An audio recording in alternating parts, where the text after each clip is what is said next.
मनुष्य का जीवन एक लंबे स्वप्न की तरह है, जिसमें वह जन्म से मृत्यु तक अनगिनत दृश्य, संबंध और इच्छाएं बुनता रहता है। हर पल उसे ऐसा प्रतीत होता है कि जो कुछ वह देख रहा है वही सत्य है, वही अंतिम है, वही वास्तविकता है। लेकिन जितना अधिक वह इसमें डूबता जाता है, उतना ही वह भूलता जाता है कि यह दुनिया, उसके विचार, उसकी पहचान, उसके संबंध सभी बदलने वाले, मिटने वाले हैं। स्वप्न और जागरण के बीच का जो नाजुक पुल है, वही मनुष्य की आध्यात्मिक यात्रा का केंद्र है। स्वप्न से सत्य की ओर बढ़ना मतलब बाहरी भ्रमों से आंतरिक चेतना की ओर लौटना है, जहां वास्तविकता वस्तुओं में नहीं बल्कि अनुभव करने वाले में छिपी होती है।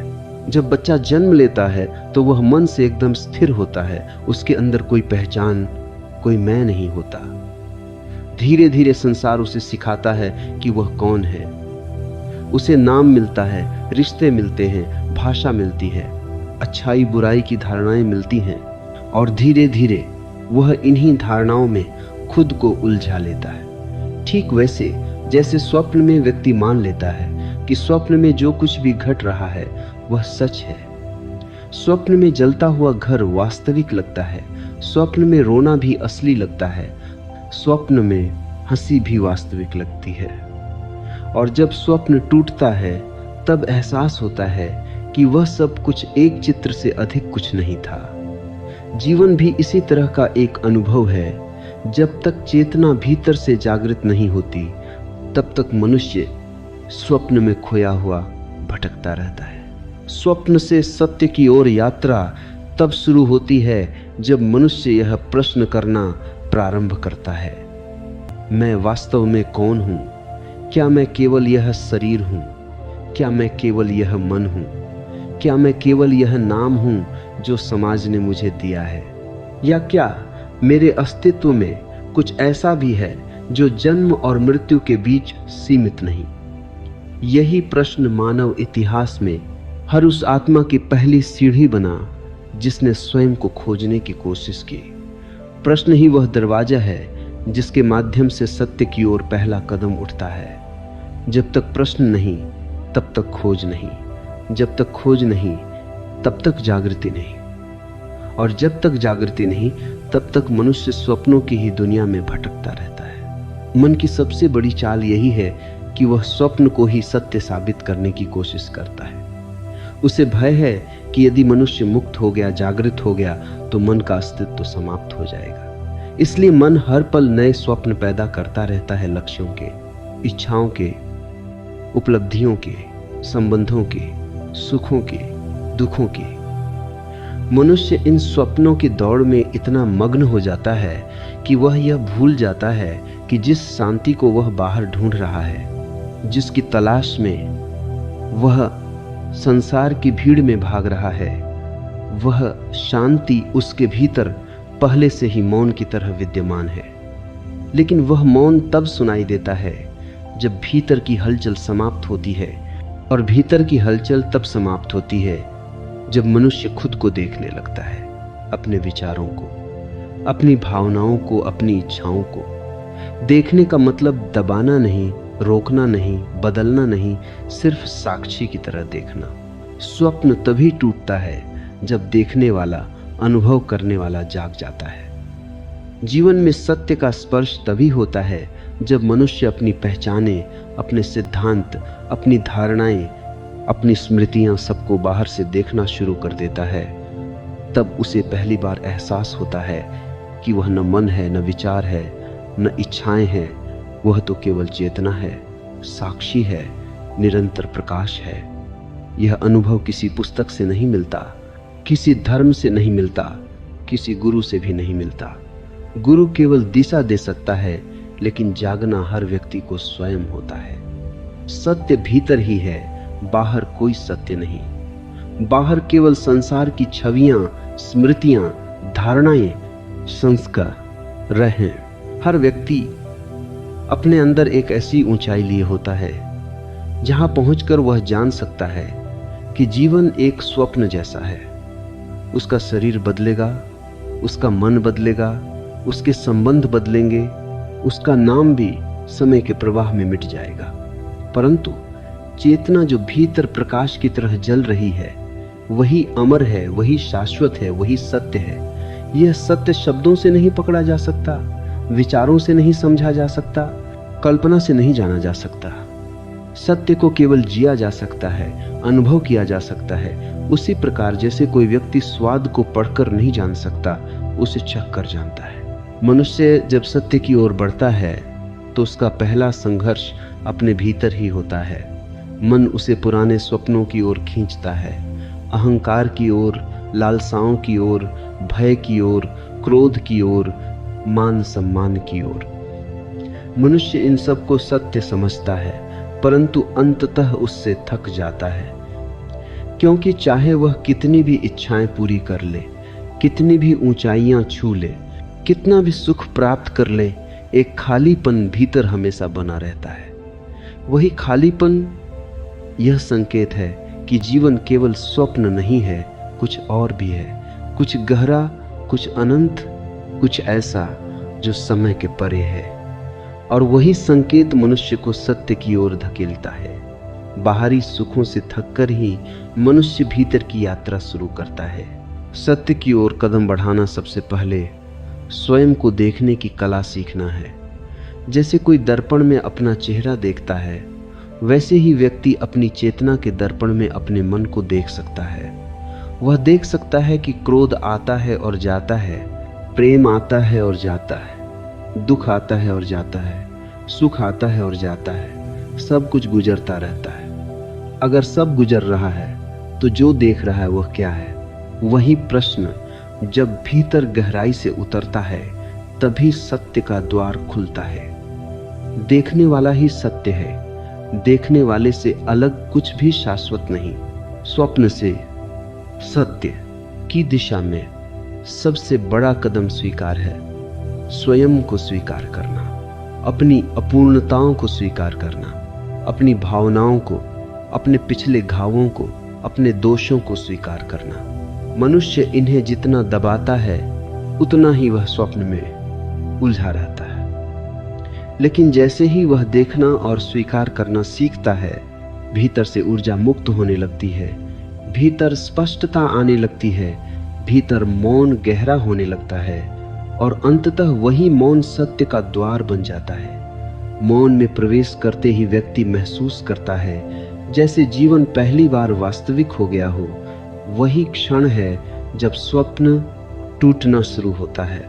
यह यात्रा आसान नहीं, लेकिन असंभव भी नहीं। यह यात्रा बाहर नहीं, भीतर है। इसमें पैर नहीं चलते, चेतना चलती है। इसमें शरीर नहीं बढ़ता, जागरूकता बढ़ती है। इसमें मंजिल को पाया नहीं जाता, बल्कि मंजिल पहले से ही भीतर उपलब्ध है और केवल धुंध हटती है। मन भ्रम की धुंध पैदा करता है, जागरूकता उसे हटाती है। धुंध हटते ही सत्य स्वयं को प्रकट कर देता है। सत्य की ओर जाना नहीं पड़ता, सत्य पहले से मौजूद है, बस व्यक्ति जाग जाए, इतना ही काफी है। स्वप्न से सत्य की ओर बढ़ते हुए मनुष्य एक ऐसा मोड़ पर आता है जहां उसे पहली बार भ्रम और वास्तविकता के बीच का अंतर समझ में आने लगता है। पहले वह जो कुछ भी सोचता था वही सत्य लगता था, लेकिन अब उसे दिखने लगता है कि मन जो रचता है वह क्षणिक है और जो क्षणिक है वह स्थायी नहीं हो सकता। मन बनाता है और मिटाता है, जोड़ता है और तोड़ता है, बांधता है और छोड़ता है। यह परिवर्तनशीलता ही साबित करती है कि मन सत्य नहीं है, सिर्फ उपकरण है। लेकिन जब तक मनुष्य मन का स्वामी नहीं बनता, तब तक मनुष्य मन का दास बना रहता है। दासत्व में जीते हुए मनुष्य की सारी ऊर्जा स्वप्न में नष्ट होती है। इच्छाओं को पाने में, अपेक्षाओं को पूरा करने में, दूसरों को प्रभावित करने में, भविष्य को नियंत्रित करने में। लेकिन जब मनुष्य यह देख पाता है कि मन केवल तरंगों की तरह उठता बैठता है, तब पहली बार अंदर एक ऐसी दूरी पैदा होती है जिसमें देखने वाला मन से अलग खड़ा होता है। वही दूरी सत्य की पहली झलक है। मनुष्य के भीतर छिपे स्वप्न इतने गहरे हैं कि वह कभी समझ नहीं पाता कि वह बाहर की दुनिया का दास है या अपने भीतर के विचारों का।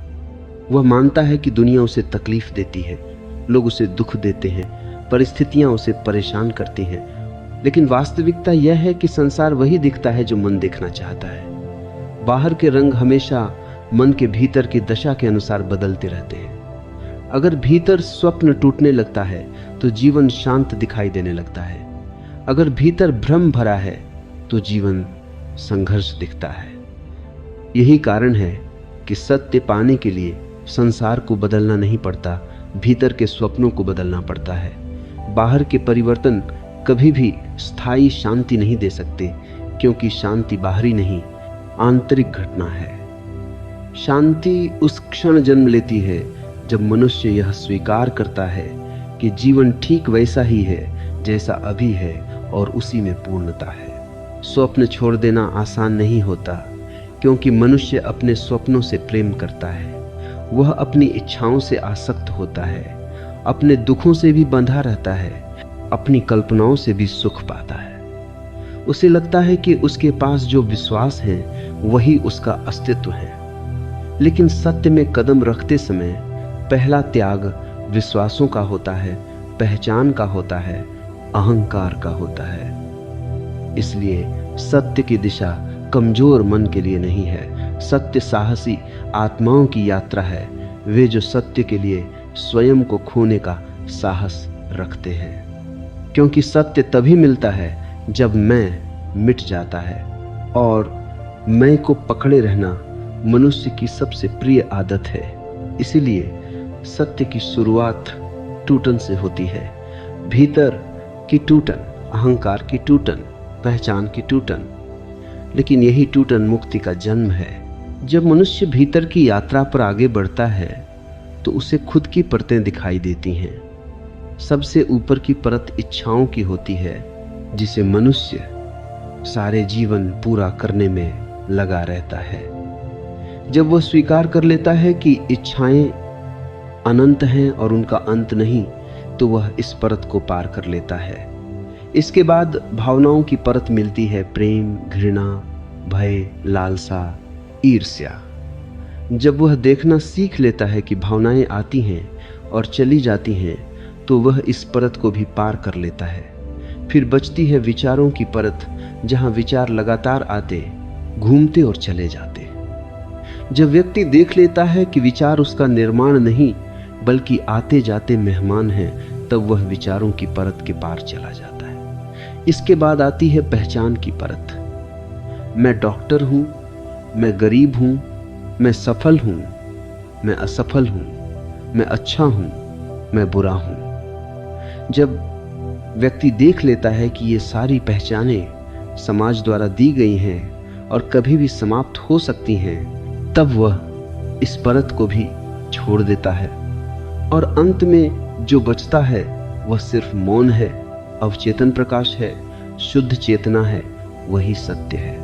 जब तक व्यक्ति इन परतों में फंसा रहता है, वह स्वयं को बाहरी रूप में परिभाषित करता रहता है।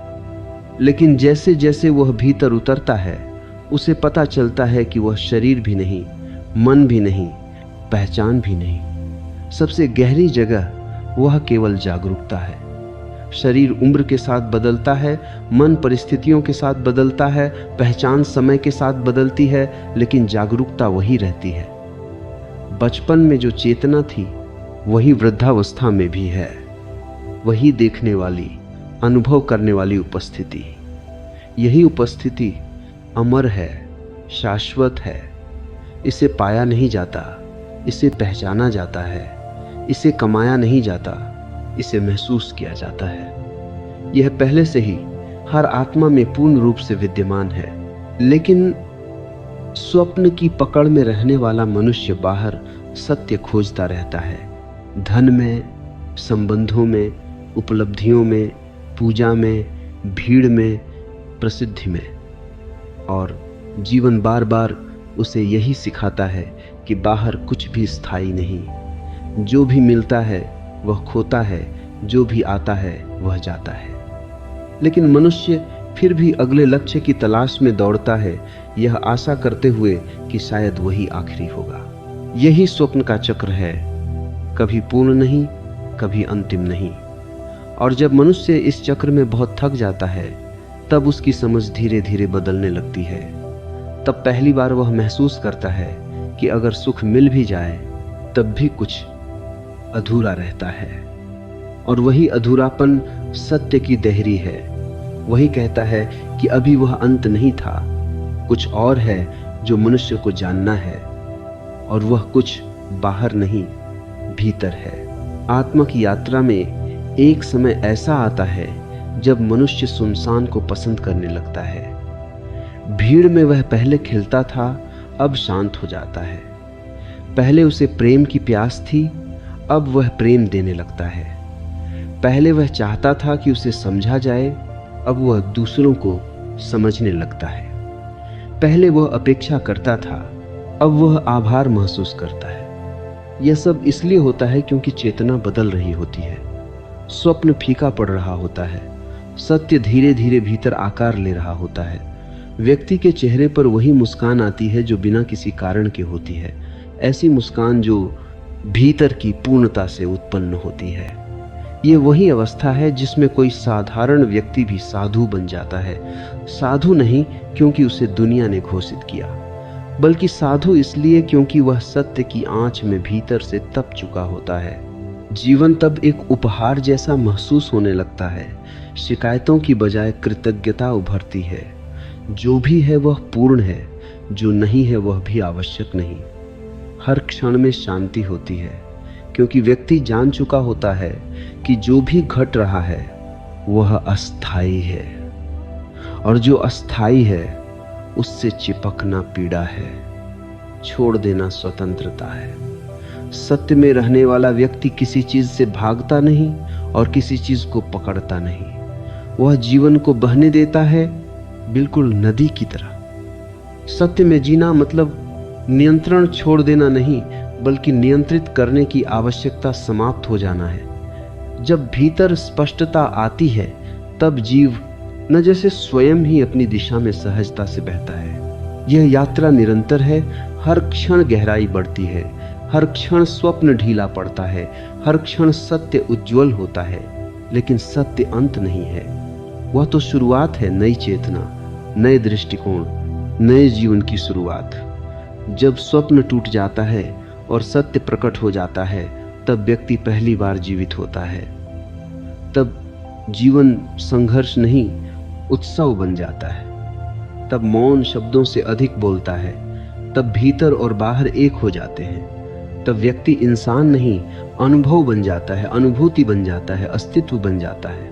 स्वप्न से सत्य की ओर बढ़ते हुए मनुष्य एक ऐसा मोड़ पर आता है जहां उसे पहली बार भ्रम और वास्तविकता के बीच का अंतर समझ में आने लगता है। पहले वह जो कुछ भी सोचता था वही सत्य लगता था, लेकिन अब उसे दिखने लगता है कि मन जो रचता है वह क्षणिक है, और जो क्षणिक है वह स्थायी नहीं हो सकता। मन बनाता है और मिटाता है, जोड़ता है और तोड़ता है, बांधता है और छोड़ता है। यह परिवर्तनशीलता ही साबित करती है कि मन सत्य नहीं है, सिर्फ उपकरण है। लेकिन जब तक मनुष्य मन का स्वामी नहीं बनता, तब तक मनुष्य मन का दास बना रहता है। दासत्व में जीते हुए मनुष्य की सारी ऊर्जा स्वप्न में नष्ट होती है, इच्छाओं को पाने में, अपेक्षाओं को पूरा करने में, दूसरों को प्रभावित करने में, भविष्य को नियंत्रित करने में। लेकिन जब मनुष्य यह देख पाता है कि मन केवल तरंगों की तरह उठता बैठता है, तब पहली बार अंदर एक ऐसी दूरी पैदा होती है जिसमें देखने वाला मन से अलग खड़ा होता है। वही दूरी सत्य की पहली झलक है। मनुष्य के भीतर छिपे स्वप्न इतने गहरे हैं कि वह कभी समझ नहीं पाता कि वह बाहर की दुनिया का दास है या अपने भीतर के विचारों का। वह मानता है कि दुनिया उसे तकलीफ देती है, लोग उसे दुख देते हैं, परिस्थितियां उसे परेशान करती हैं। लेकिन वास्तविकता यह है कि संसार वही दिखता है जो मन देखना चाहता है। बाहर के रंग हमेशा मन के भीतर की दशा के अनुसार बदलते रहते हैं। अगर भीतर स्वप्न टूटने लगता है तो जीवन शांत दिखाई देने लगता है। अगर भीतर भ्रम भरा है तो जीवन संघर्ष दिखता है। यही कारण है कि सत्य पाने के लिए संसार को बदलना नहीं पड़ता, भीतर के स्वप्नों को बदलना पड़ता है। बाहर के परिवर्तन कभी भी स्थायी शांति नहीं दे सकते, क्योंकि शांति बाहरी नहीं, आंतरिक घटना है। शांति उस क्षण जन्म लेती है जब मनुष्य यह स्वीकार करता है कि जीवन ठीक वैसा ही है जैसा अभी है और उसी में पूर्णता है। स्वप्न छोड़ देना आसान नहीं होता, क्योंकि मनुष्य अपने स्वप्नों से प्रेम करता है। वह अपनी इच्छाओं से आसक्त होता है, अपने दुखों से भी बंधा रहता है, अपनी कल्पनाओं से भी सुख पाता है। उसे लगता है कि उसके पास जो विश्वास है वही उसका अस्तित्व है। लेकिन सत्य में कदम रखते समय पहला त्याग विश्वासों का होता है, पहचान का होता है, अहंकार का होता है। इसलिए सत्य की दिशा कमजोर मन के लिए नहीं है। सत्य साहसी आत्माओं की यात्रा है, वे जो सत्य के लिए स्वयं को खोने का साहस रखते हैं, क्योंकि सत्य तभी मिलता है जब मैं मिट जाता है। वे सत्य साहसी आत्माओं की बरा में विल आत्माओं की सत्य साहसी आत्माओं की खोने का साहस रखते हैं। और मैं को पकड़े रहना मनुष्य की सबसे प्रिय आदत है। इसलिए सत्य की शुरुआत टूटन से होती है, भीतर की टूटन, अहंकार की टूटन, पहचान की टूटन। लेकिन यही टूटन मुक्ति का जन्म है। स्वप्न से सत्य की ओर बढ़ते हुए एक ऐसा क्षण आता है जब व्यक्ति यह समझने लगता है कि जीवन का उद्देश्य भागना या पाना नहीं है, बल्कि समझना है, पहचानना है, जागना है। वर्षों तक वह सुख के पीछे भागता रहा, सुरक्षा के पीछे भागता रहा, प्रशंसा के पीछे भागता रहा, और हर बार जब कुछ हासिल किया तो खुशी आई, पर वह थोड़ी देर में गायब भी हो गई। सुख का स्वाद जितनी जल्दी आता है उतनी ही जल्दी फीका भी पुस्का डर जाता है। और तब मनुष्य सोचने लगता है, क्या जीवन इसी छोटे सुख दुख के चक्र का नाम है? अगर सुख क्षणिक है और दुख क्षणिक है तो इन दोनों के बीच कुछ और भी है क्या? यही प्रश्न मन का रुख भीतर की ओर मोड़ देता है। यही वह मोड़ होता है जहां जीवन बाहरी से आंतरिक हो जाता है। मनुष्य पहली बार अपने भीतर झांकता है और उसे ऐसा लगता है जैसे वह किसी अज्ञात महासागर के सामने खड़ा हो या किसी विशाल आकाश के द्वार पर। सत्य वहीं से शुरू होता है जहां मनुष्य पहली बार स्वयं से मिलना शुरू करता है। भीतर उतरने पर सबसे पहले व्यक्ति को अपनी असुरक्षाएं मिलती हैं। यही असुरक्षाएं उसे संबंधों में बांधती हैं, महत्वाकांक्षाओं में दौड़ाती हैं, भय में कैद करती हैं। उसे लगता है कि यदि वह किसी के द्वारा स्वीकार नहीं किया गया तो वह अधूरा हो जाएगा। लेकिन जब भीतर जागरूकता उभरती है तो व्यक्ति देखता है कि असुरक्षाएं केवल मन की कहानियां हैं। वह पहले दूसरों की निगाहों में जीता था, अब वह अपने भीतर की रोशनी में जीने लगता है। पहले वह सोचता था कि दुनिया उसे मूल्य देगी, अब उसे लगता है कि मूल्य भीतर से आता है। यही व्यक्ति पहली बार स्वतंत्र होना शुरू होता है, भीड़ से नहीं बल्कि अपने मन की कैद से। यह स्वतंत्रता क्रांति नहीं, मौन है, शोर नहीं, शांति है। यह स्वतंत्रता किसी घोषणा की नहीं बल्कि समझ की होती है। जब मनुष्य भीतर की यात्रा पर आगे बढ़ता है तो उसे खुद की परतें दिखाई देती हैं। सबसे ऊपर की परत इच्छाओं की होती है, जिसे मनुष्य सारे जीवन पूरा करने में लगा रहता है। जब वह स्वीकार कर लेता है कि इच्छाएं अनंत हैं और उनका अंत नहीं, तो वह इस परत को पार कर लेता है। इसके बाद भावनाओं की परत मिलती है, प्रेम, घृणा, भय, लालसा, ईर्ष्या। जब वह देखना सीख लेता है कि भावनाएं आती हैं और चली जाती हैं, तो वह इस परत को भी पार कर लेता है। फिर बचती है विचारों की परत, जहां विचार लगातार आते, घूमते और चले जाते हैं। जब व्यक्ति देख लेता है कि विचार उसका निर्माण नहीं बल्कि आते जाते मेहमान है, तब वह विचारों की परत के पार चला जाता है। इसके बाद आती है पहचान की परत।